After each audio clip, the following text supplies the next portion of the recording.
As we continue to look at these, let's look at this fourth one. We have A, B, and C. I've already written those down. Notice I include the negative that came with the -6 for B. So here we go. Quadratic formula, negative B. In this case, it's going to be a -6. So eventually that'll be a +6, but I usually write it like that for my substitution step.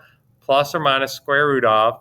Now I should have B squared. Now on this one, I'm going to end up squaring a -6. I don't even write down that negative because a negative times a negative will be a positive anyway. So I don't even worry writing down that negative there since I'm going to square it and it'll be a positive. It gives me less to type into my calculator, avoids some common calculator type in mistakes. So that's why I am not putting the negative there.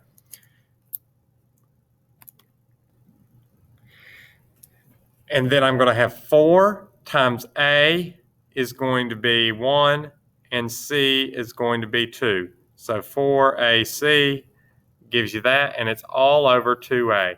So all over 2 times 1.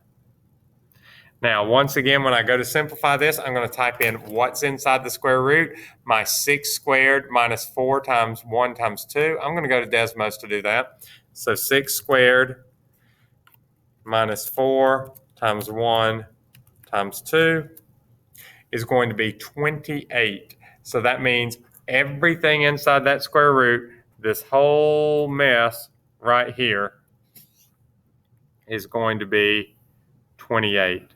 So that means when I go to write this down, I'm going to go to the side so I'm not writing over top of things. 6, because a -6 is a 6. Negative and negative makes a positive. Plus or minus square root of 28.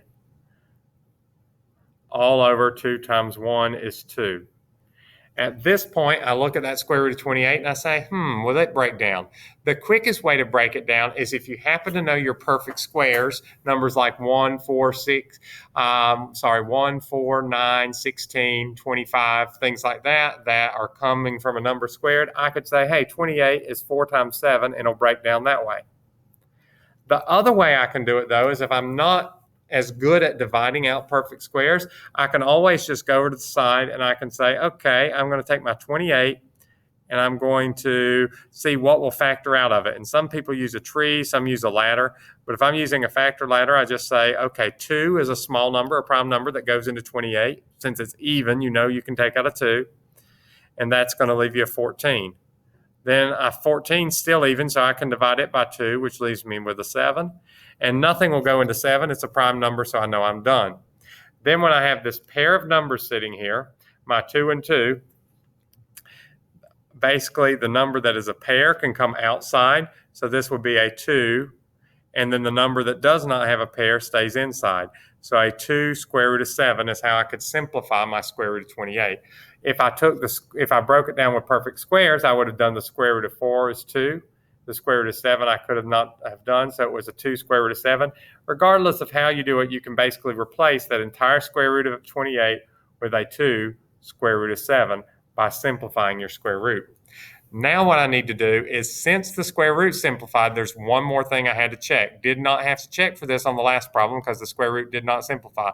But I need to see if the numbers outside the square root will all reduce.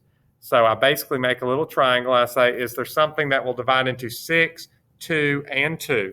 So in this case, 2 will divide all into them. So I'll have a 3 plus or minus 1 square root of 7 over 1.